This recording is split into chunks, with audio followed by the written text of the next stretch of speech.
küçük bir itirafta bulunacağım. Elimdeki bu limonu marketten aldım. Aslında burada yaşarken bu durum birazcık komik. Etrafım yerel üretici, pazar yerleri, narenciye bahçeleriyle dolu. Üstelik normalde pazarda gayet düzenli giderim. Eve giren bütün yiyeceklerin genelini oradan almaya çalışıyorum. Ama geçen hafta pazarı kaçırdım. Ve gidip marketten bu limonu almak zorunda kaldım. Ama sonra aklıma bir soru takıldı. Ben zaten yerel tüketmeye çalışan, bunu önemseyen biriysem neden hala o markete ihtiyaç duyuyorum?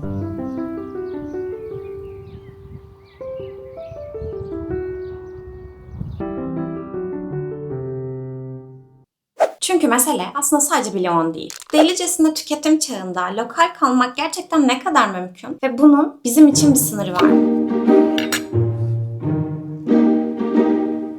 Bunu düşünmeye başladığım an içimdeki o konforlu sesle konuşmaya başladı.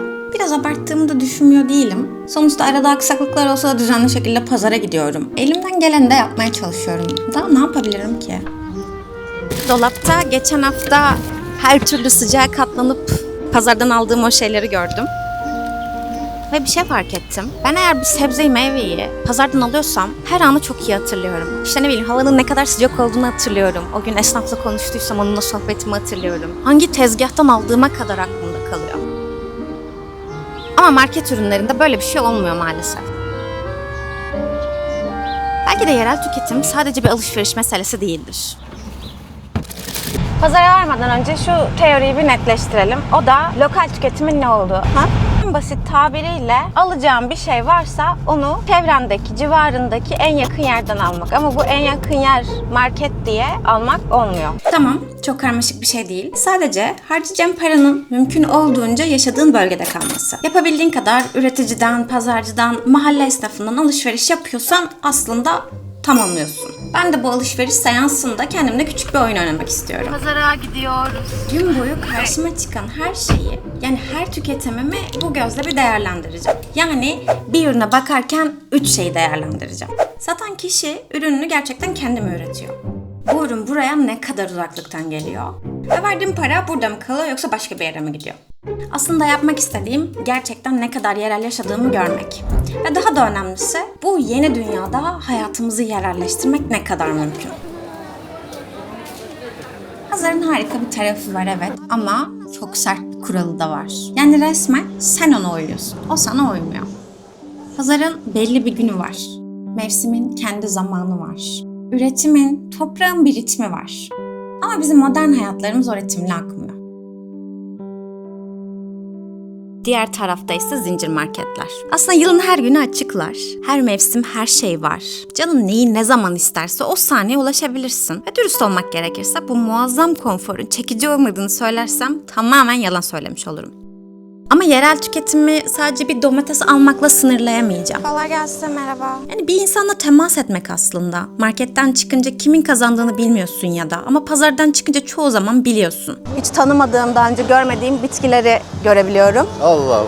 Nasıl yapıldıklarını anlatıyorlar. Yetmiyor, tattırıyorlar. Ondan sonra yetmiyor, kızım bu az oldu sana biraz daha vereyimler ama parasını aynı almalar. Şöyle bir gerçek de var. Pazarda olmak ürünün otomatik olarak yerel olduğu anlamına gelmiyor. Abi ne kadar salatalığın? Salata 80, kahve salata.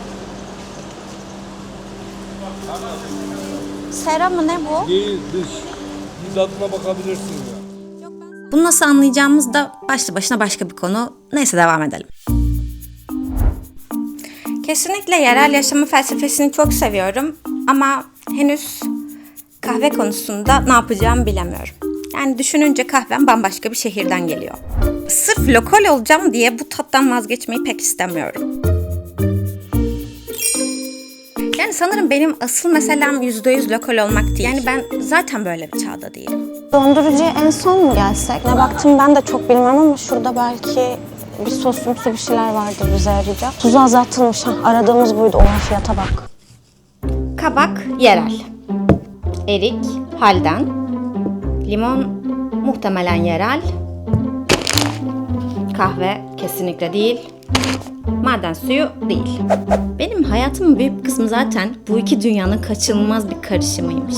Günün sonunda şunu anladım. Belki de asıl sorulması gereken soru ben bu çağda %100 lokal kalabilir miyim değil. Yani asıl büyük soru şu. Mümkün olduğunda yani o tercih anı geldiğinde ben yönümü hangi tarafa çeviriyorum? Bir dakika ya. Evde zaten limon varmış. Her ne kadar planlama ve organize olma konusunda bu hafta birazcık bir başarısızlığa imza atmış olsak da o limonlar kesinlikle boşa gitmeyecek. En iyi fikir limonata yapmak.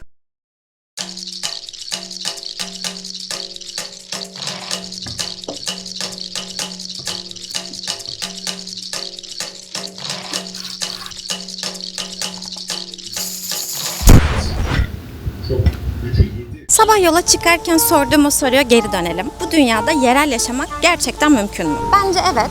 Ama internette gördüğümüz kusursuz, masalsı şekilde değil. Kendimden beklediğim gibi yerel yaşamak %100 kusursuz olmak demek değil. Yorumlamam gerekiyor. Yani %100 lokal kalabilmek hiç değil. Çünkü şu anlık içtiğim kahveyi yerel bir yerden alamam. Ne bileyim maden suyunu da alamam. Ama işte sebzeyi, meyveyi, peyniri, ekmeği, yeri gelir baklagil ve şimdilik bu yeterli. Mesele sadece yönünü belirlemek. Yani mümkün olduğunda üreticiden almak. Mümkün olduğunda o pazarın ritmine ayak uydurmaya çalışmak. Ya da mümkün olduğunda mahalle esnafını seçebilmek. Bu yaptığımız küçük tercihler dünyayı kurtarmaz belki evet. Ama yaşadığın yere, o toprağa ve insana birazcık daha bağlanmanı sağlar. Abi eriğin nasıl? Tatlı mı? Süper abla. Kafası yerim. Onun tadına bakabilir miyim? Bir üreticiyi tanımana, mevsimleri fark etmene yardımcı olabilir. Ve verdiğin paranın en azından bir kısmının yaşadığın yerde kalmasını sağlar. Bazen de büyük yaşam felsefelerine girişmeden önce dolapta limon olup olmadığına bakmanı da sağlar. Mutfakta, pazarda, bahçede ya da günlük hayatta böyle küçük şeyleri kurcalamayı seviyorsan muhtemelen burada yine karşılaşacağız. Bu tarz videolar hoşuna gidiyorsa kanala abone olabilirsin. Ben de her hafta aklıma takılan şeylerin peşine düşmeye devam ederim. O zaman hoşça kal.